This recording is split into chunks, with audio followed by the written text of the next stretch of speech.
Hello everyone and welcome to State of the Realm, your weekly Final Fantasy XIV podcast. Last week we had no idea what the show was even going to be about, but we pulled one together for you and I think it's one that's going to be very exciting. We're joined this week by a Stage Reborn, a couple of members that work on it. You guys may remember we talked about I Want to Be Your Canary quite some episodes ago, and well, we're going to be interviewing them. Sly and me are going to be interviewing them. So I'm one of your hosts, Michael, Mr. Happy Poveromo. Of course, joining me, as I just said, Sly, aka Slythefox, aka Sly, aka Greyfox, aka you, my boy Blue. How you doing? I'm doing pretty good. I was kind of worried because near the end of last week we had absolutely nothing, and then I get the well, it wasn't near the end. It was like as soon as Tuesday hit. By Thursday, as soon as the opportunity arose, I pounced on this as a show idea. I was like, no, yeah, that's as soon as yeah, yes, please say yes. They said yes. Okay, thank goodness. We've been meaning to do this for a while anyway. We wanted to do it back when I Want to Be Your Canary came on, but you guys were doing all the other ones. And so we were like, you know what? We'll wait for the next production, or we'll wait till another opportunity arises. And that opportunity has arisen. But we also have to introduce our guests. Of course, Sly. We have to do it. So we are joined by two members. I'll allow them to fully introduce themselves and how they work on A Stage Reborn. We have Wanderer Sabaku, and I am absolutely probably going to butcher your name. I'm gonna give it a shot. Zaynava Katani. Is that right? Is that close? It's really close. It's Zaynava. I see. I didn't know if I needed the oomph on. Why? Yeah. Why? Like you can just call me Zay. It's fine. Zay. That's what no, everyone as knows. well I know it's Zaynava. I mean, Zay's a cool nickname to have. Actually, I'm jealous of that nickname, at the very least. How are you guys doing? We are doing great. It's been a busy year. It's been for real life stuff, for Stage Reborn stuff. But it's a good one, and we're looking forward to the summer and Stormblood coming up too. Definitely, we have a lot of really exciting stuff coming up that I'm very thrilled to be working on. Awesome. Sorry, I'm just giving a mod status over to Slyh so people know he's an authority and can speak for A Stage Reborn. Something we definitely should have done before the show itself actually started. Yeah. All right. So why don't you tell everybody who you are individually, what your roles are in A Stage Reborn, so they can get some sort of understanding of who you are. Sure. So I'm Wanderer Sabaku. I am the creator of A Stage Reborn. Some of you know A Stage Reborn runs kind of like a nonprofit. We have a board of directors. I chair the board as well. So I do a lot of leadership decisions. I do a lot of, piecing together some of the content, but I also have a wonderful board that supports me, does a lot of work strategizing with us, which Zay is on, and I'll go ahead and let her introduce herself. I'm Zaynava, or just Zay. I'm also on that board that Saba was talking about. Get to do some decision making, voting on stuff, and really the part that I love doing is actually acting in this stuff. And I have the opportunity now to not only act in, but co-direct with my best friend, Rail, also on the board, Rail Kyber. We're going to be working on The Worker. Yes, that's something that we'll be getting into a little bit later. Sly, I want to just let everyone know before we start. Sly added like an entire script on top of the script we already had. So I know It was only a few questions, but they were very big questions. Sly's going to be handling a lot of the question asking today. But I mean, that's to be fair. When we talked about I Want to Be Your Canary, Sly, you kept asking me questions as if I knew. It's like, how do you think they did this? How do you think they did? I was just like, Sly, I don't know. I'm not. I don't know. Yeah. Oh man. Now we can ask the questions. We'll go right ahead. Start asking. So before we get into the actual productions and everything, we have Stormblood coming up in less than 60 days. Anything you guys are excited about? Maybe just in-game or production-wise? Well, first and foremost, this is probably one of the forefront ticket items of the expansion, at least for our organization, is that they're doubling the furniture capacity. I didn't even think of that. Oh man. They're I mean, for those who've come to our plots in game on Diabolos, and they ask, like when we built the Canary set, that set was flat out 200 pieces easily. The stages and things we use so many items to make what we do. We use lights floated behind partitions to make ambient lighting. So the fact that it's straight up doubling in Stormblood, that is going to allow us to do some insane things for the future shows. That's probably, as far as the Stage Reborn goes, one of the most exciting things for the expansion is that you're going to see, everything that comes up in our future shows this year. You're going to see some very innovative stuff with housing. I'm definitely going to have to second that. I mean, with being able to have 400 items in a mansion, we could easily have multiple sets in one location that we can just go to practice whenever we want. We don't have to worry about like tearing one down if we want to try and do something else. It just gives us a lot more flexibility. Oh my goodness, I don't want to imagine the nightmare your interior designers have to go through when it comes to setting up the stage. You actually gave me a few screenshots before the show started. So since you're talking about the old stage for I Want to Be Your Canary, I think now might be a good time for us to show that, because I was blown away by this. I was blown away by a lot of things. I can't just say I was blown away by the one. But the stage, like, I didn't really know how it was going to be used when I saw it. But when I saw all the components, I was like, all right, there are people so much more talented than me in this game. So many more talented people to put this together. I don't even know how you guys figured this out. But this is the old set. Did you guys make a new set for I Want to Be Your Canary? Yeah. So it's public news. It's recent news.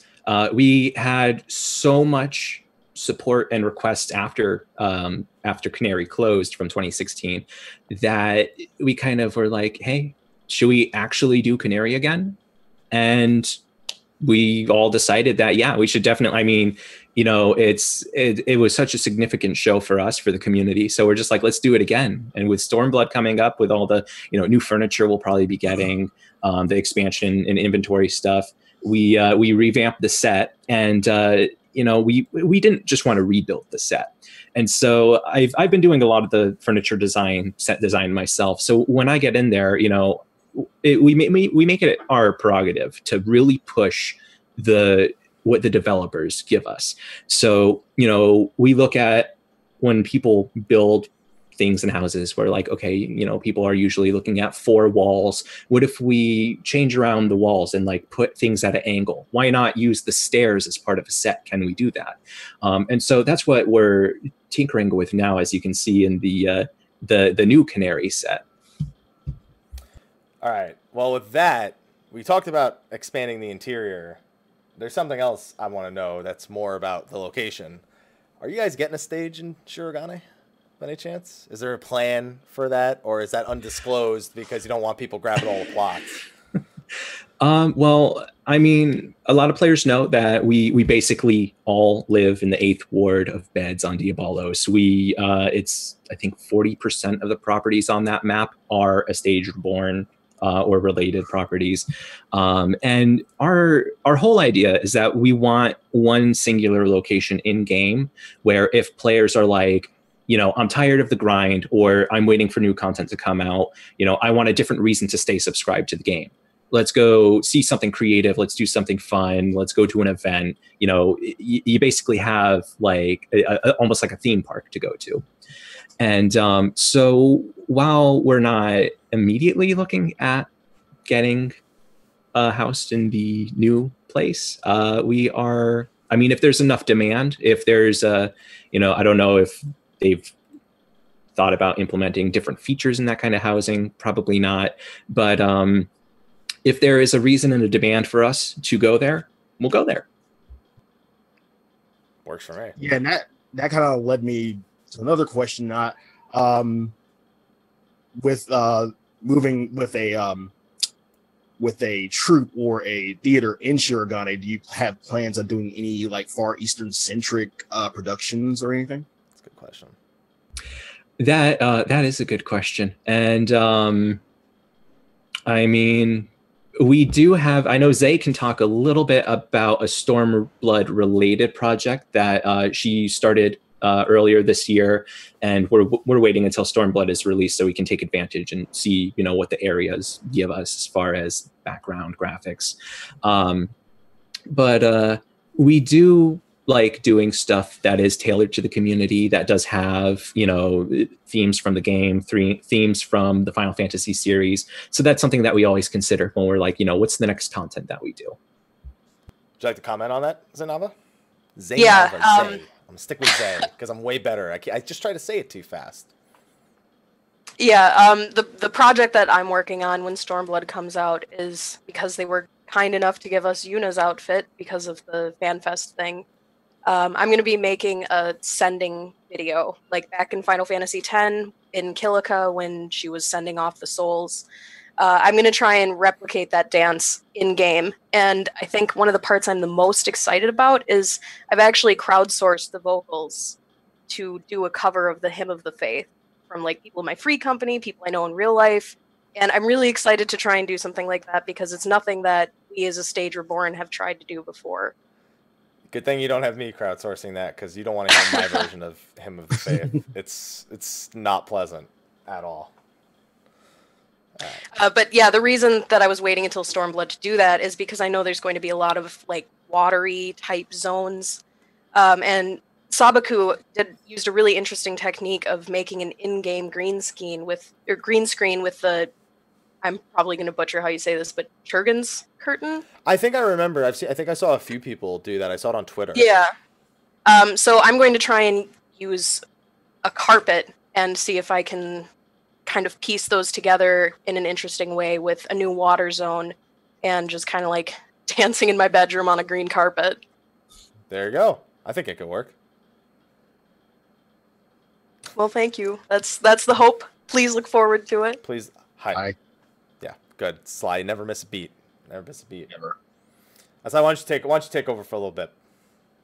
All right, so we talked a little bit about Stormblood. Now let's get into the nitty gritty, which is a Stage Reborn itself. I remember when you invited Mike and I to I Want to Be Your Canary. That was so good. Yeah, it's. I've watched it again on YouTube a few times since. Yeah, I went at least 2 or 3 times and then watched it on YouTube like umpteen times. Had the troupe been doing any productions before that?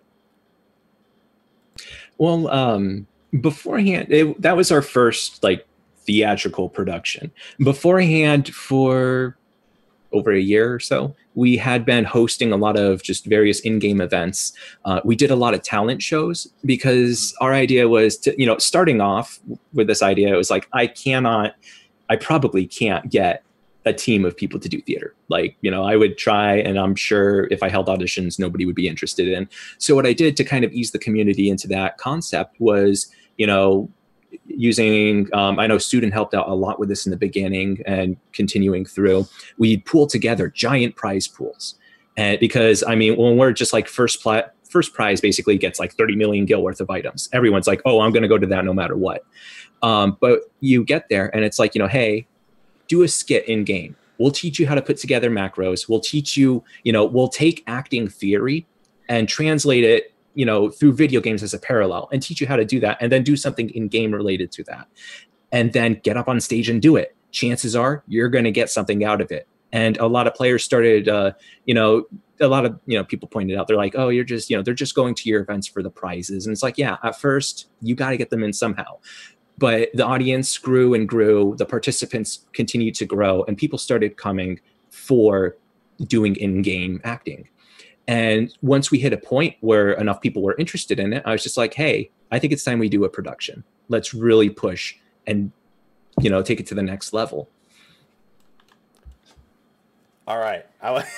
That's actually crazy to think of. I never thought I just never think of these things. I'm going to say that a lot this episode. I just never think of these things. Like, these are all things we're focused on other content. That's why. Yeah, but I have an appreciation for it because, like, I'm not creatively gifted. I'd say not very creatively gifted at the very least. So when people come up with this, it's like, how did you get from A to B? It's great. You don't have those kind of fun things on Gilgamesh either. You know what? The most you'll see is, like, you'll walk up to somebody's house and there'll just be 2 naked, like, people just outside. They're not even, like, talking or anything. They're just there. That's not the end in of public chats anyway. No, not in the public chats. Maybe in a link shell or something. I don't know. It's just I feel dumb when I it's like this. Yeah, we were talking about I Want to Be Your Canary. I went into the crowd that day and I was like, I couldn't believe. There's actually one scene in particular that, like, when I saw it, I was like, whoa. I was wondering, because the whole thing is, how are they going to do this? I got to know how accurate this is going to be. I actually want to pull that up on screen. It's the scene with the Vivi being chased around. And this is my favorite scene. Oh, this is your favorite scene too? Yeah. It's just like I don't even like that. This was my actual reaction when I watched it. So I want to just play that if you'll permit me. I just want to play that real quick. Yeah. For everyone to see. I'm gonna turn the audio up on that. Not sure exactly how loud it will be in comparison to the rest of the stream. Hopefully it doesn't blow everyone's eardrums out. Maybe you should audio check that. See, this is what it's like when people without great production values have people with great production values on the show, like nervous about the production way more than I usually am. Oh man. All right, so let's see what we got.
Lawfell's laughing also get me every time. That Ilbert sloppy face in the top right of the recommended videos is also fight. That's from your channel, by the way. That Ilbert face.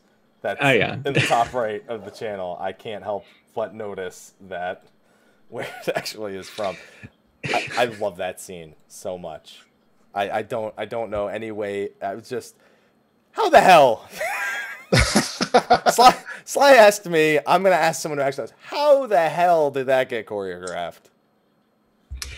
So it all began when we started off, we were just going to have one Vivi because in 9, when Vivi interrupts the show, I mean, it's in the middle of the play, and he runs up on stage because he sneaks in because his ticket was fake and he wants to see the show.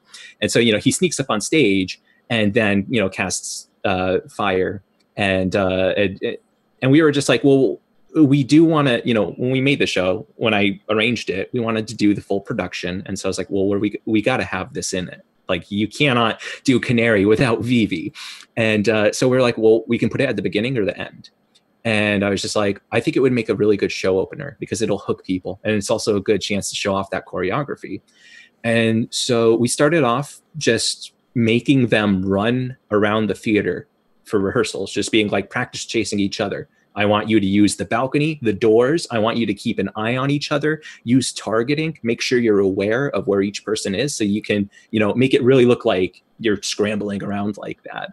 And so once they got used to the stage, used to moving their characters around in that space, we added in the macros and the timing. And it was really wonderful that the developers put in that countdown timer, because you notice at the when Vivi, they call out Vivi and he runs on stage and then multiplies, Baku starts going through all these emotes. And what I do is those emotes are running while a countdown timer is counting down, which signals the Vivis to come onto the stage and do their meteor.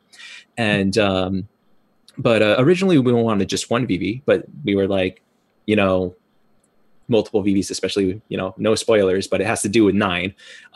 It would be funny to have more than one VV and then have them use the VV minions. Can you really spoil a game that old at this point? I was like, wait. I started thinking back to the original. Like, was there 2? No, there was only 1. No, this original. Okay, I get it. It's an original take on that scene in particular. Sort of, in a sense, because like you mentioned earlier, the way that scene actually plays out is how they kind of get found out in a sense. But whereas this is like just I want to be your canary, but certain scenes from 9 kind of thrown in there as certain parts. So it was brought up in chat, and it has to do with the choreography. So I know Slyh has a bunch of questions. This is really where Slyh had a ton of extra questions that he added in. Originally, I wasn't sure how you were going to do one of the other scenes where there's an actual fight. I didn't know if you were just going to have people run off stage or if you had something else. You guys had beds under the stage for people to use the doze command to simulate death, didn't you? Right? That was amazing. Yeah, we did. We had, I think it was a total of 5 or 6 double feather beds hidden under there, and so if it's possible, if you can do it, we figured it out. So we like to apply that kind of thing in game to really make it as close as you can to the real thing. Now you have a new option: the play dead emote. That almost feels like cheating after having to mess with the beds for so long and practice making sure I was laying in exactly the right one and moving just enough to get there. Now I can just push one button and doze or play dead. And you actually look dead, cheating. Not like you're sleeping either. Yeah, and I think they created that with y'all in mind too. Oh, I certainly hope they did. I like to think that. They also made sure that you had a few dollars in your wallet in order to get it for everyone who needs to play a part of who needs to die, I guess, more specifically. Oh man, that's one of my, I don't know, everything. Slyh, ask a question before I go off onto tangent. On a tangent, yeah, sure. Going back to choreography, everything was well timed. Everything was on point. The emotes were on point. Everything was pretty much timed to a T. It must have taken a lot of practice. I'm on PS4, and when I try to emote /RP, it's clunky as hell. I can't do it, even though I have a keyboard. I have to go either through my emote menu or set it up on my hotbar. How do y'all set that up? How do you make it to where the timing is perfect? I actually use a controller myself. I have for all of the acting that I've done. I have a really weird control scheme. Mm-mm. I know. I use sometimes first person, sometimes third person. I'll use first person so that I can actually see what angle I'm at, so I can pick an object in the distance that I'm looking at.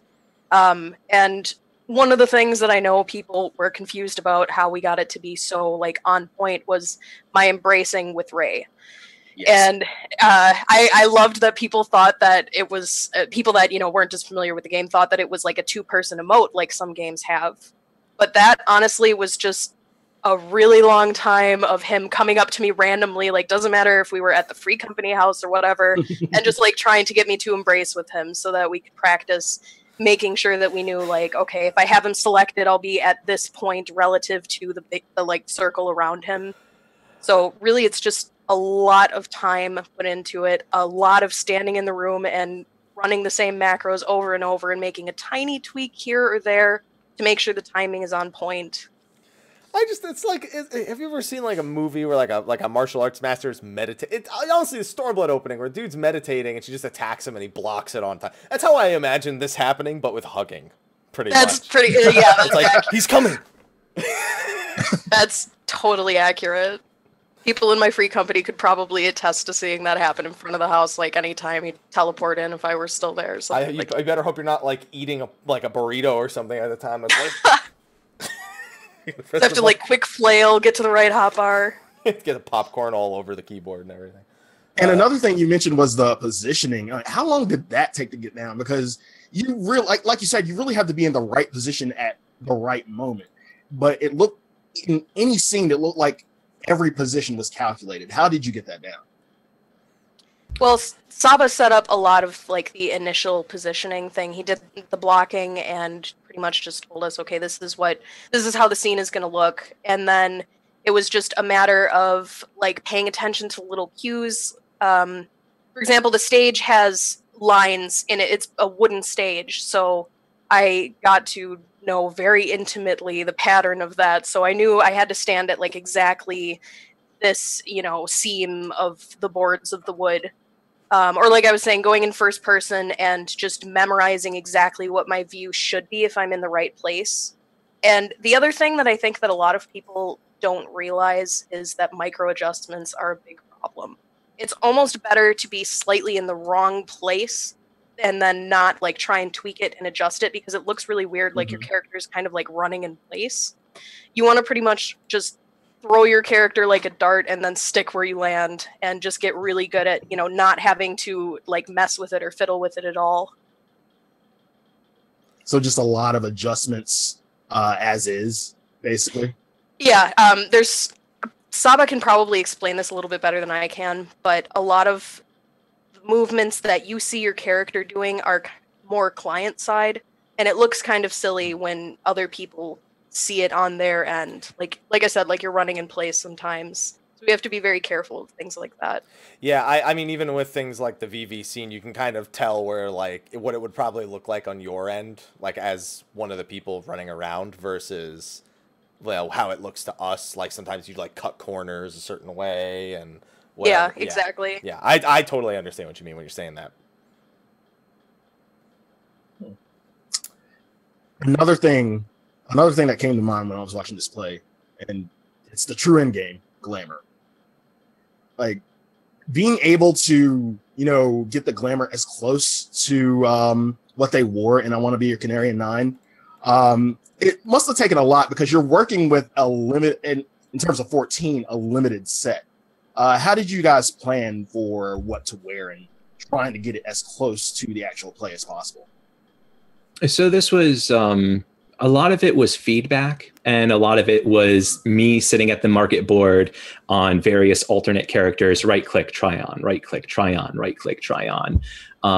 And then, just figuring out what pieces closest resembled them, and then figuring out, buying all the dye and figuring out what colors closely matched. Then from there, I would get those pieces and store them on a retainer unbound, so I could trade them to people as they were cast. There were some things like the White Mage robe where it was just like, that's the piece we have to get. So like with Zay, she had to level White Mage to obtain and equip that, and that was horrible. But I mean, that's something that we do,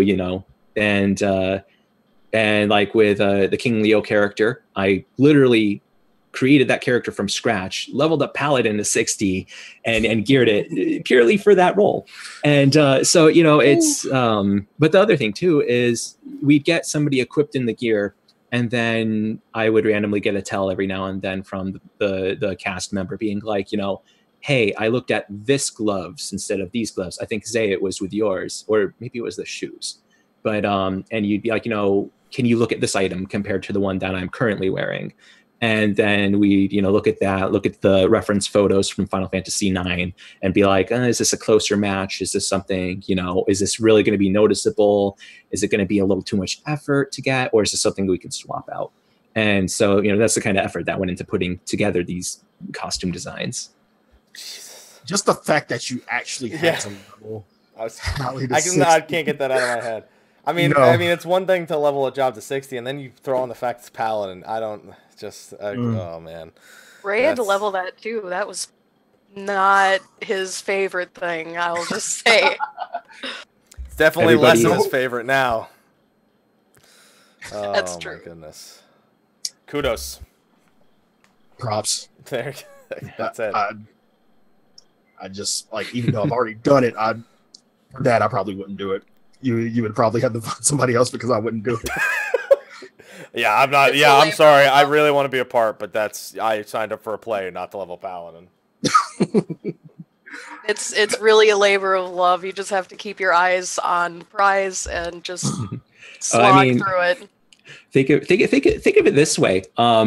When somebody gets on like a sitcom in Hollywood or something, and they have a great first season, and then you get that producer who's just like, you got to go on the vegetable diet because we want you to be like Sam Winchester, and it's kind of like a parallel concept. It's like you got a role, you need certain abilities to fit into that role, and the team helps you achieve those. Yeah, that's a good analogy for it. Sorry, I was going to pick up my cat because he was hovering around my feet, but he ran away. Loha wanted to be on the show. Now, I keep saying everything fits perfectly because it was just so concise and everything did fit. Another thing that comes to mind is the music. Each scene, timing, kind of mood for it. Yeah, because it's not like they had the same music. Like, you couldn't have the same music in Final Fantasy IX, so had to make it work. Yeah, what you had in your orchestrion. First of all, akin to leveling Pally, did you have to really hunt for orchestrion roles like that? I mean, how did you select the music for each scene, and who went about getting the orchestrion roles? So getting the orchestrion roles was a joint effort. I had, I had help from the board. I had a lot of help from Sudin, and but a lot of it was sitting there and playing YouTube playthroughs of Final Fantasy IX and Canary, and then sitting at my orchestrion on my laptop in game, and while Canary's playing on my desktop, playing random orchestrion tracks and really envisioning the scene, thinking of the blocking, and being like, what music really fits. We need music that doesn't overpower the scene. We need music that really underscores the scene. And one of the best and worst things was when there would be a patch and they would add new music, and I would have to go through every single scene again and go, does this music fit better? And and it was the same with the light cues, figuring out, is a 3 or a 4 more appropriate? And, and figuring that out on my own during rehearsals. And then not only all that, but then getting that in a PDF file finalized for the show and giving it to Sudin, who is running the orchestrion behind the stage and the house lights. And then to the people who are running the little spotlights that were floating above the stage. God, so many elements. It just... Oh my God. And that's what I wanted to ask. How did you guys deal with the cues? Because I know there's a lot off stage, and for some of the people, I forgot where your positioning of the orchestrion was, but for the lighting, how did people, because I'm thinking that some of the views were obstructed and you couldn't tell maybe what scene was happening at the current time. So how did y'all cue everybody for the lights and the orchestrion? So we actually used Discord for that. Basically had everybody on queued up on a Discord channel, including the actors, so that way we could, we actually had a disconnect from one of the team during the show, and we were able to quickly call out and be like, oh, I just disconnected. Okay, let's call hold, pause the show, and we resolved it within a matter of minutes. Like it was almost as if it never happened. And so it's just that, the real level of communication that you see cast and crew do at a real regional theater production, that's what we mirror. The only difference is that we're over the internet. So we utilize link shell channel and party chat. So if something happened with Discord or something only needed to go out in game to somebody, we have the quickest and most appropriate way of communicating to them. But other than that, just calling light and sound cues was just, a lot of them would have lines that they would have highlighted in the script where it's like, when you see this in the chat log, you do this cue. Other cues that required vocalization for timing, they would just listen on Discord for me to say, light cue ready, light cue go, that kind of thing. Mike, I've been going ham on questions. I'm not, dude. Like, I'm just still trying to process everything. All right. Okay, I'm gonna move away because when you said cue, this actually reminded me of what my next question is. So, I'd say that the only thing that was as impressive as the production of the show itself, I was saying this for like weeks before the show started. I was like, how are they gonna get the crowd to behave? because you guys had like actual like full on rules set on the website. You know, like don't do this, don't do that. Make sure you're dressed, you know, in a certain way. And I was like, I always like whenever people are given rules, they just always those people that are just like, I'm gonna ruin this. And I was like, I'm watching the crowd the whole time too. Like, okay, what are they doing? What are you wearing? What is he wearing? So just as impressive as the show, the crowd was, at least when I was there, very well mannered, behaved with all the rules, and didn't interrupt the show at all. I did not think that was gonna actually happen. Did you expect them to be that well mannered? Well, part of me, I mean, it's an online game and we're just players. Yeah, we're content creators. We're leading this thing, but we know that we don't have control over the audience. And I mean, Square Enix, even when you open your house for guest access, it has a little screen that says, you know, at your own risk, players can do whatever. And so one of the things that helped is we actually did get in contact with customer support. And we were like, you know, this might be a big thing. We do have concerns. What if something happens and somebody trolls the show? And I mean, like, you know, not something where they're just, you know, replying an audience and people can blacklist if they don't want to hear it. But like, what if they're really, really interrupting this? And a lot of players' enjoyment is being interrupted. And their general response was, you know, hey, get in touch with us and we'll be happy to help you if there's an interruption.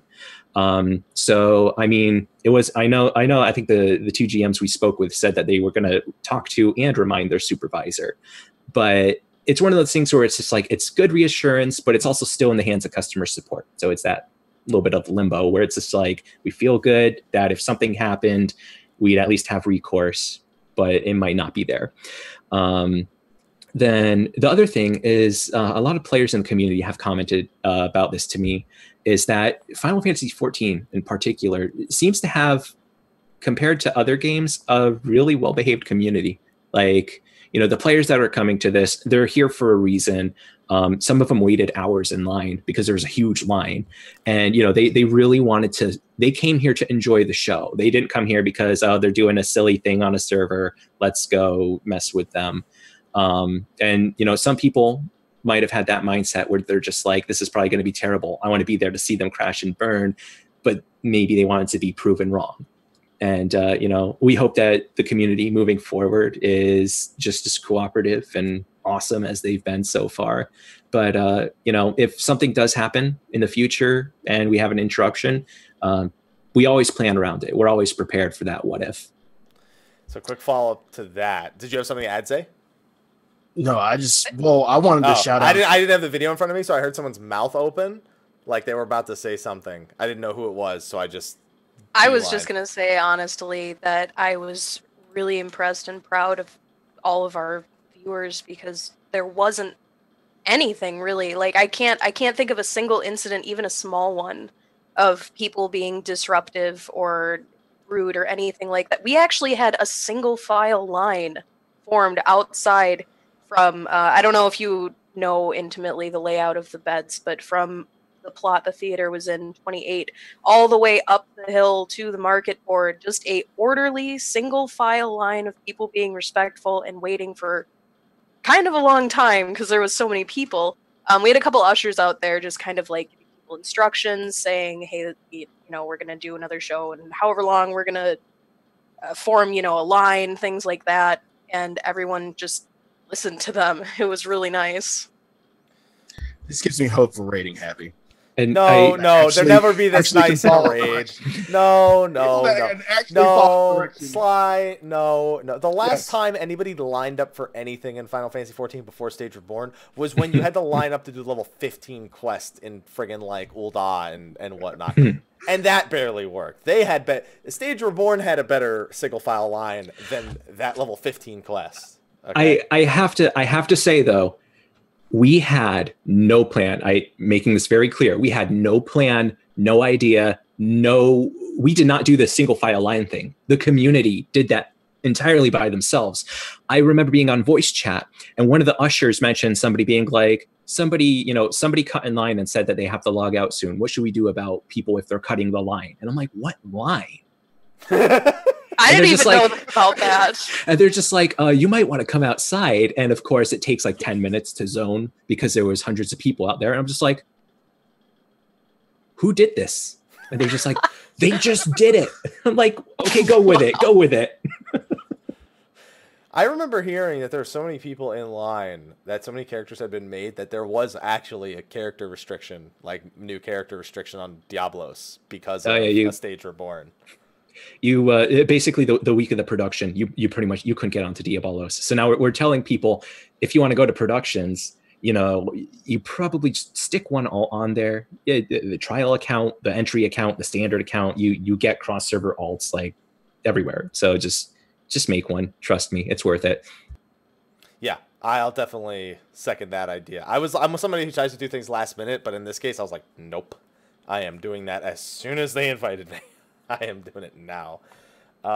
Let's see. I wanted to follow up. So one of the big things is it wasn't so much also it was the crowd. It was also the number of people who showed up, which was crazy.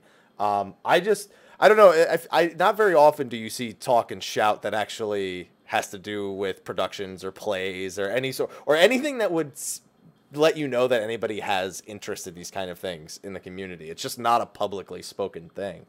There were people who just maybe also weren't necessarily interested in plays that still showed up, which was also crazy. Do you think that the Final Fantasy XIV kind of helped bridge the gap between people who may and may not have been interested in plays or performing arts type productions? Yeah, absolutely. I mean, Zay can attest for this as well. We've had players that have come in and they're just like, you know, I don't do theater, I don't do arts, I'm just not interested in that kind of thing. But what you guys do, you know, it hooks them. And even in the real world, like I was telling you before the show, you know, I talk with attorneys that I work with in internships and stuff. I talk with people from the law school about what I do with the Stage Reborn, and they're not all arts types. A lot of them are, you know, maybe they work civil litigation or something. And I tell them about a Stage Reborn and they're just like, I'm going to go to your website. I'm going to watch your videos. And, you know, and 14 is such a great platform because it's allowed us to kind of bridge that gap in bringing arts and gaming together. I think it worked well. I grew up with a lot of people who did performing arts. I was never much for it myself. So I went to a lot of plays. So, but this even still is being 14 for me made it easier for even me to kind of give, you know, I haven't watched a production in a long time. I'm definitely go to this. I got to see this. Even if there's people that aren't interested in plays, there's still a lot of people that are huge Final Fantasy fans that just don't understand. I mean, kind of like you guys, you just don't know how we do it, and it's kind of an interesting novelty for people to try and like kind of wrap their head around. Like when we were dozing on the stage, for example, that was really cool for people. Well, okay, I say dozing, so that's what we were actually doing, but playing dead back before that emote existed, and it just blew people's minds. So they were kind of interested in it, I think, from like just a mechanic perspective too. Not just I know I was like I said, that blew my mind when I was like, how are they gonna do this? Like, and then the guy falls over and I was like, I knew exactly, as soon as you see it, you know exactly what's happening. But but you didn't get there until you saw it, pretty much. Or at least I didn't get there until I actually saw it happen that way. So yeah, I know. I totally get that. Totally get that aspect of it. Oh man. Now, going back to the crowds you were talking about a minute ago, you guys had a lot of attendance. So of course you had to do extra showings. How many extra showings did you have to do? And did you kind of have a planned number of showings, or did you play it by ear based on attendance or based on the crowd outside? That is, we played it by ear. Zay, do you remember exactly how many shows we did? I remember that we had a plan and we threw it out the window because there was way too many people that were there. We wanted to let as many people as possible see it. I think originally we were only planning for like one show each day with an optional encore, and we ended up doing like at least three shows each night, I believe. But just because there was the demand for it, and it felt really crappy to just like lock the doors on people and say, too bad, so sad, you didn't get here early enough, you're not going to see the play. And I mean, we're so fortunate too that everybody on the team was able to stick around for extra shows. I mean, if one person would have said, "Oh, I can't make it. I have to do XYZ," then the whole show would have been, done after however many shows we'd done. Yeah. That line was insane. I remember leaving the first show and I was like, all right, I'm glad I'm not in that line because they're going to be here for a long time. Oh, man, that's crazy. And with that, I kind of remember after one of the showings, because you did so many shows, that there was a kind of a call for assistance from the to the community because you needed more medias, because you ran low because of all the showings. Just with that, not only with that, but with the show as well. How much help did you get from the community on Diabolos? I have a retainer completely full of fireworks right now. So if we do Canary this, well, we are doing Canary again this year, and if we do it again after that, and again after that, I think I have enough fireworks for all of those. Possibly some more, but it's amazing because this is something the community not only really enjoyed, but has shown that they desire. We've had people, I have people who have their main character is on another server, but they regularly log into their alt on Diabolos to check in, to hang out, to see how things are going, to see the new sets, to help out where they can. People really want to see things like this happen. And so, people, and I've had even people contribute other kinds of fireworks, being like, hey, I have some extras of these in case you might use these in a future production. Here you go. It's really, the community collaborates on helping us because they really want to see this happen. Not even just fireworks too. There's been like when you were filming the trailer, you needed to get a bunch of people into the theater for the Canary trailer. A bunch of people in the audience, basically a shot-for-shot replica of a scene in Final Fantasy IX, and it was not hard. I don't think it was hard. It didn't seem like it was from how many people were there to get everybody there for it. Also, Kung Fu fighting. There was so many people up on the roof. I remember asking people in my free company, sending out shouts, and everybody was just excited to be a part of it, I think. Yeah. Sorry for anyone who was watching. You heard heard some whispers there. Show up on screen too, but that's fine. It's sensitive because I actually have to capture the screen. Just apologies to anyone who heard those if it interrupted anything at all. So you wrapped up Canary some time ago. I know you mentioned The Worker earlier. Are there any other productions or anything you've been working on since then? We do have one project. It's a little slow moving. It's a very long-term project. It's Meteor, and it's basically going back to how we began doing a lot of these contests. We're basically taking a talent idol competition format, and we are doing it not just across the server or the data center, but all of the data centers. We had a community member translate our document into Japanese to help promote it to the Japanese community. We are going absolutely everywhere we can in game for this. And what we want to do is we're giving it's going to be a very long sign up process because we want to get as many people involved as they want to be. And once we hit a certain number of people having signed up from a certain server, we're basically going to live stream an idol competition for that server. And, people will get up and basically show off any creative talent they have, show us the creative aspect of what you can put into this game, acting, voice acting. We're looking at letting people show art, that kind of thing. And ultimately, we're gonna, move through all these servers, all these players, and get a, finals, semifinals, and finals. And the grand prize winner, a Stage Reborn, is paying for an entire year of the game for them. So it's kind of a way to be like, you can, it shows the importance of player ingenuity in the community, but it also rewards them for being like, hey, playing a game is not just about getting a piece of equipment. It's about the community. It's about what you make it. And we want to encourage players everywhere. A year will definitely encourage. That's a pretty big thing to encourage. You plan on entering, Mike? You gonna be Look creative? at me. No. No. You never know. I get that legacy discount. I'd rather someone who doesn't get the legacy discount win it, because they're going to save a lot more money than I am. Don't make a Geico. I saw your face, Sly. You wanted it. I know what you wanted. So on top of that, I know you have some other things in the work. You actually made a teaser video on the YouTube channel that I'm going to pull up here in a second. I mean, just to go over what the plans are, the exact title of it is Stage Reborn Act 2 Year 2017 Teaser Part 1. So this isn't even the only teaser. Wonder, okay, I know what, I won't pry when the second teaser is. You know what, let's just, would it be okay if I showed everyone the teaser for 2017? Yeah, absolutely. All right, let me pull that up on the screen then. And I'm going to shut up and let them enjoy it.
Alrighty then. So that was a little bit of a preview. It says somebody in the chat demanded I play a part 2. I didn't see a part 2. No, no part 2 yet. Summer, maybe after Stormblood's release. Keep an eye. Yeah, so be patient, person asking for part 2, please. So the first production on that list is The Worker by Walter Wykes. I believe that's the pronunciation for Wykes there, yeah. I believe so. And that's a non-Final Fantasy production. So would you like to just introduce it, talk about it a little bit? Yeah, I mean, I can talk a little about it, but then I want to pass it off to Zay, since she's one of the directors heading up that project. So The Worker is a play that I have actually done in real life as an actual actor. I played Man back when I was volunteering for the community theater out in, I lived in Nebraska for a couple of years.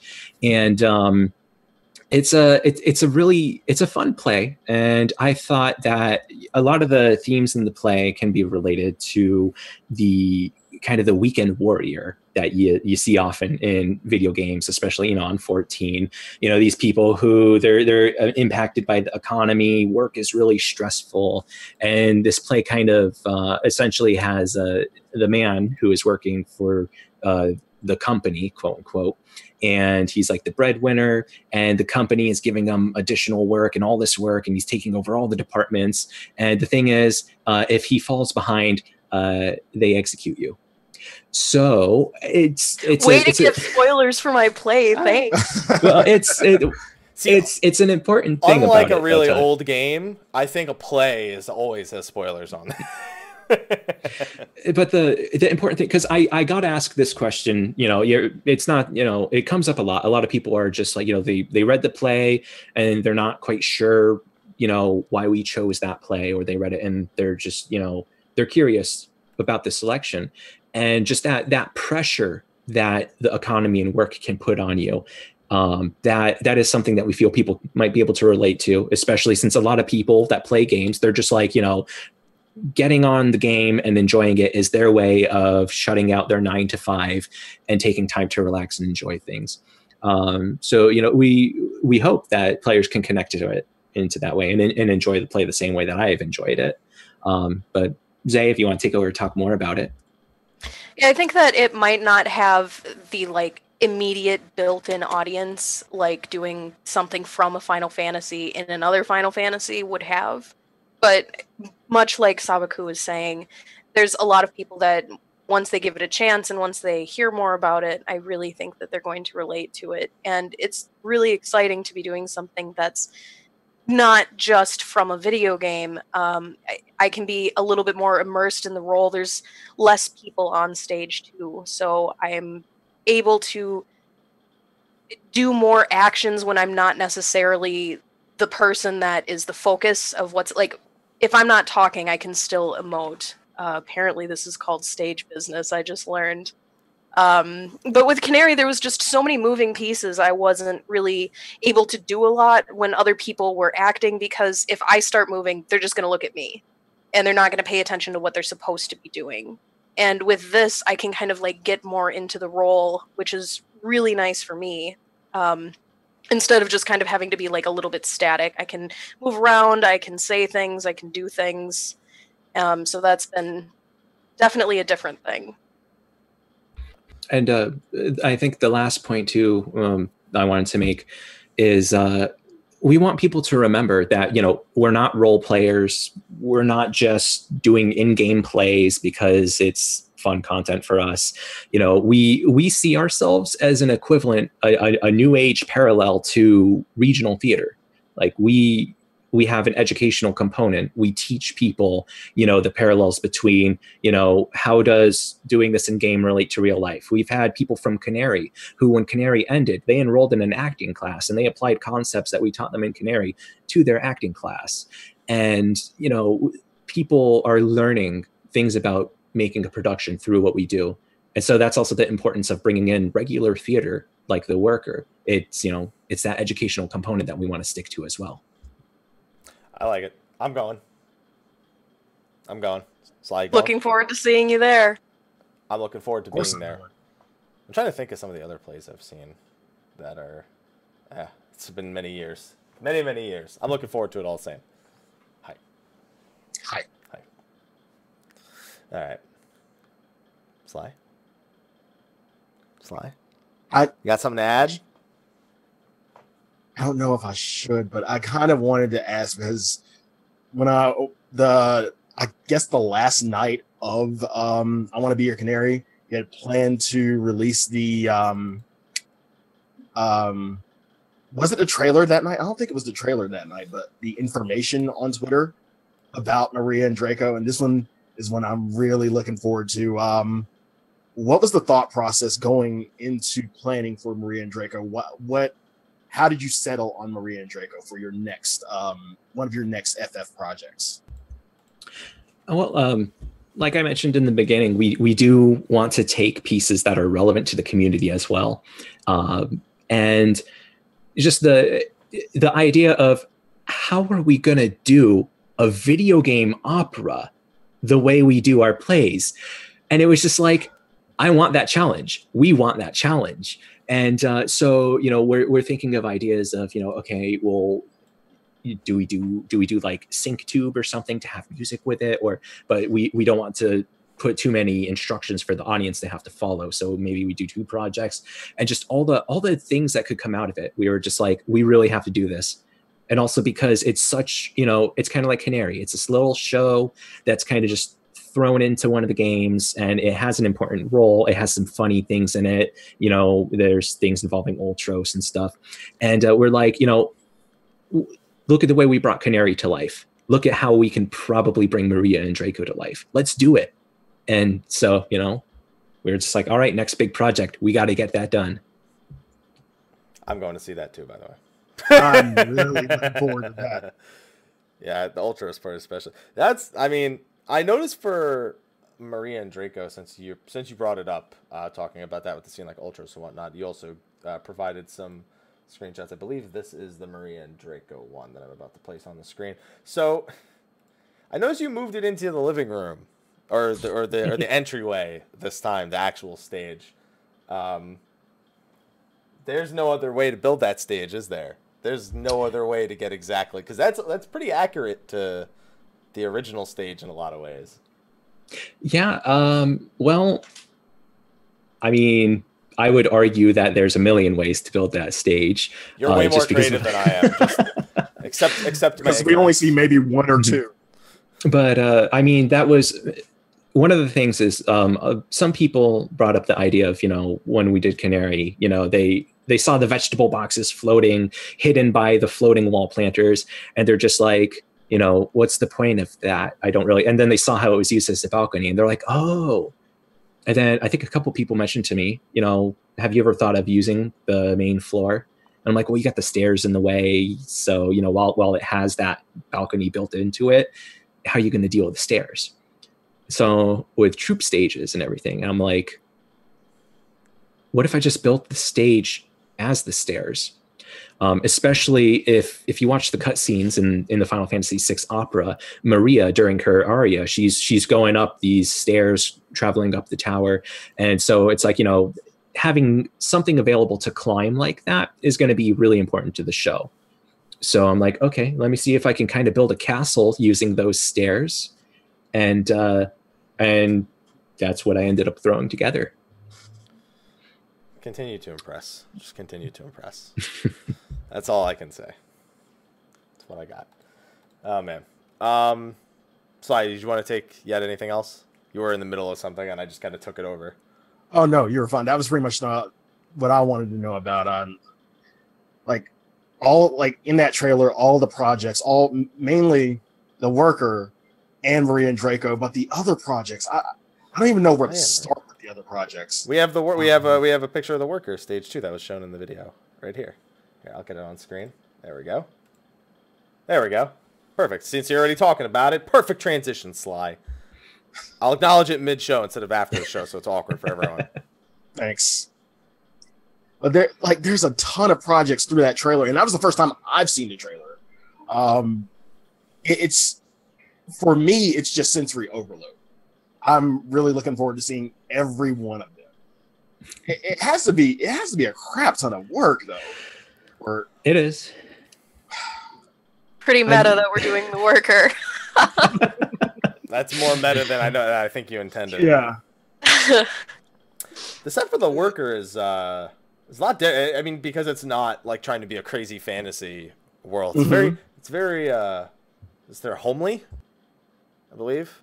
Yeah, it's home. Is it homely or is it homey? It's not homey. It's homely. Is it? Is it homey? Feels kind of homey. Because homely is something different, isn't it?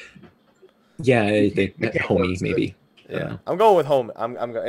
It looks nice. Looks comfortable. There you go.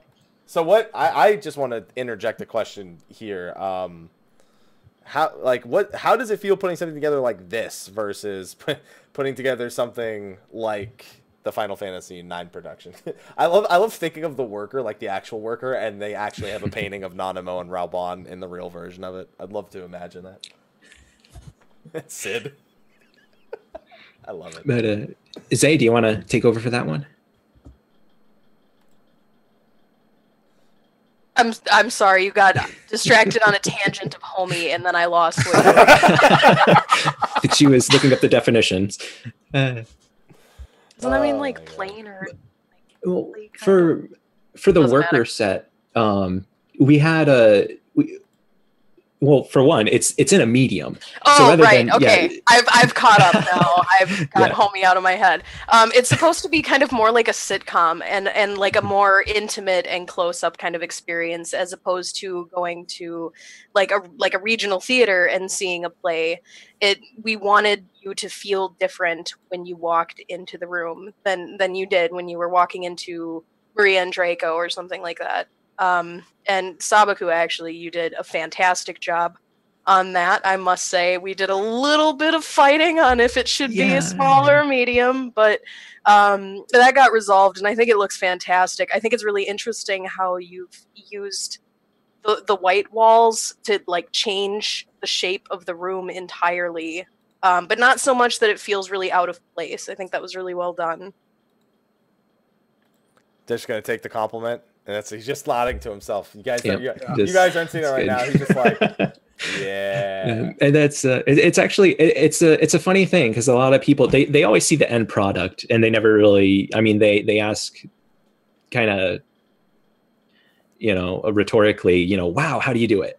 And I mean, there's times when like when we originally built it in a small, and then Zay discussed the idea of bringing it to a medium, and I was just like, well, we should probably try it in a small first, and if we move it to a medium, we have to make sure that we have a medium available, and then changing all the furniture over can be a hassle. And what if we get there and the space doesn't work out? We already have a pretty solid thing, because we were going to use plot 29, which is also where a very large amount of people who came to Diabolus with alts plopped their alts into plot 29's free company. So it's like, it's easy for people to get there because they're already there.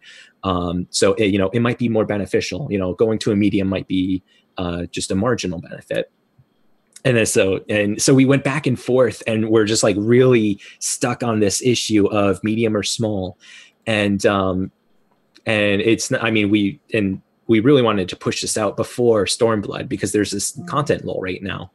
And so, that's things that come up like that, is, arguing about which plot size to use. But, the decision was really good. And, I was just like, okay, we'll try it in a medium, but if I'm right, we'll go back to the small. And it turns out, going to the medium, it ended up not interfering, because we were concerned about like audience seating and things, and it didn't interfere with that. So hopefully you guys enjoy the set as much as we do. Looks nice from here. We'll definitely enjoy it.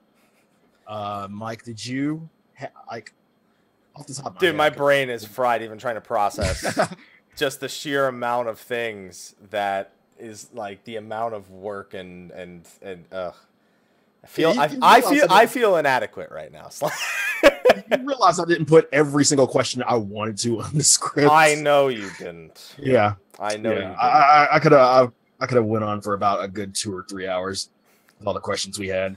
But we've gotten to ask you a ton of questions. Some I didn't get a chance to ask, but we won't. He'll ask you privately later. Yeah, probably.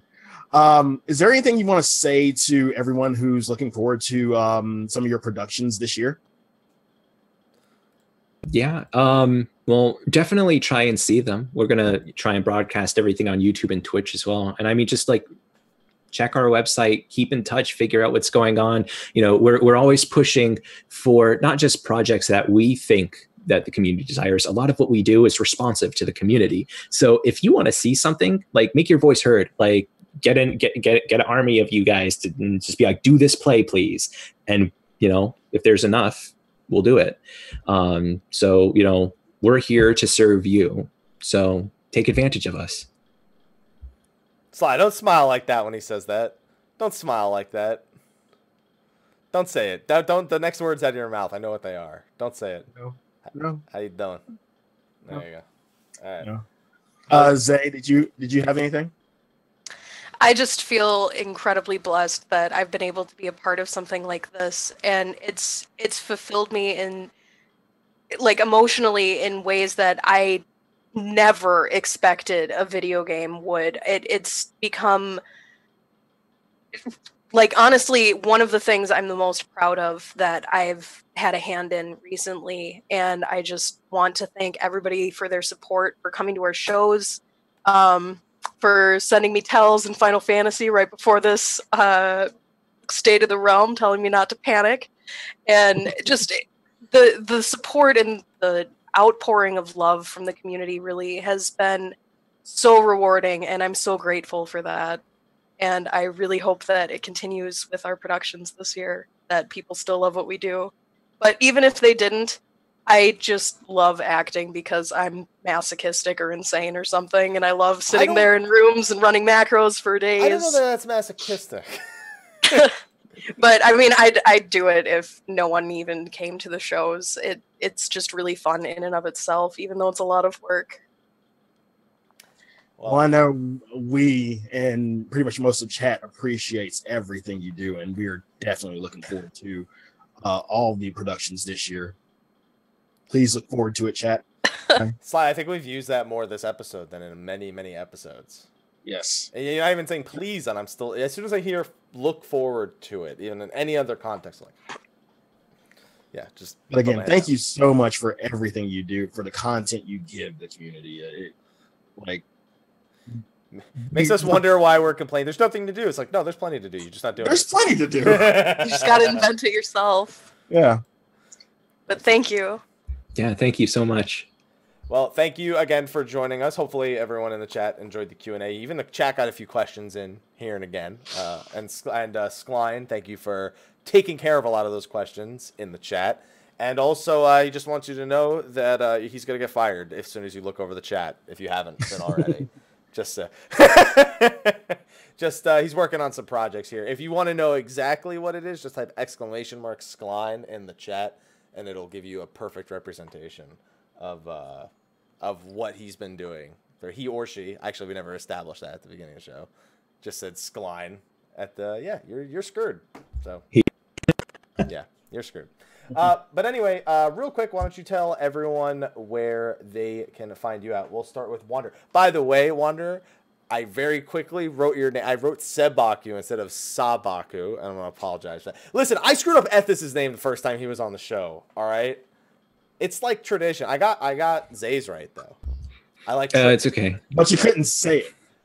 I mean, come on. This has not been I've had problems pronouncing things for years now, Slyh. That's nothing new. Well, as far as finding out information and stuff, well, there is www.astagereborn.com, or you can look us up on YouTube, Twitch, Twitter, Tumblr, Instagram, I don't know, social media in general. Just search for A Stage Reborn. That's our username everywhere.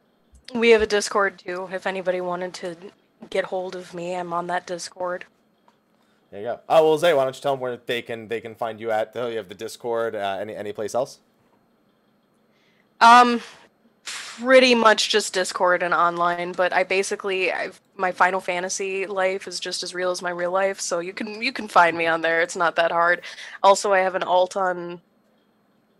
I know Saba told me one day that I needed to get ready for Meteor, so I just made like 30 alts. So I'm on most servers, or at least most. I'm on every data center somewhere.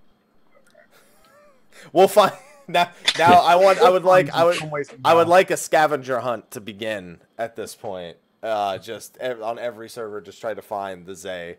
Oh, find the Zays and the Saba. Or, there's Saba pretty much everywhere too. And Saba as well. Just go to Lodestone and search the character name Stage Reborn and have fun. Have fun. Good luck. Then you have to try and pinpoint exactly where he logged off and see if you can find him when he logs in. There you go. I got to make it a little bit more exciting. But anyway, Sly. I mean, no one cares about us, you and me. Yeah, So, yeah. but I guess you could tell them where they can find you. You can find me on the internet. Yeah, that's a great description. You can find me on the internet too. Yeah. Twitch.tv/Slyakagreyfox, Instagram Slyakagreyfox07, Twitter at Slythefox, Facebook Slyakagreyfox, YouTube / The Velvet Room. Yeah, that's pretty much it. Mike, what about you? I mean, yeah, the internet. You could find me on the internet on a few places: Instagram, Twitter, Twitch, Facebook, YouTube. Mr. Happy127 for all of them. YouTube has some additional search parameters you could find me under, but we've left those days behind us, I believe. Sly. But anyway, thank you so much for joining us for the show. I almost got all the transitions right, minus a few there at the end, but I'm feeling proud. Hopefully the production was good enough. It's not on a level of a Stage Reborn. I thought you were just gonna say it's not. I thought you were just gonna say it's not. Don't even ask. But thank you so much for joining us. If you're watching this on YouTube, be sure to check the description so you can find the website, any of the videos, the YouTube channel, all the stuff that they mentioned. I'll be sure to include that there as well. But anyway, we're going to move on over into post-show. So thank you, everyone, for joining us. We'll see you next week, where we will be talking about the live letter that is happening this Friday at a somewhat reasonable time of 5 a.m. Pacific, 8 a.m. Eastern. So I don't know. It's like 9 p.m. in Japan. I'm surprised they're doing it so late. Thank you so much for doing it that late. That's all I got to say. So anyway, we'll see you next week. Thank you for coming by. Until then, take care. See you next week.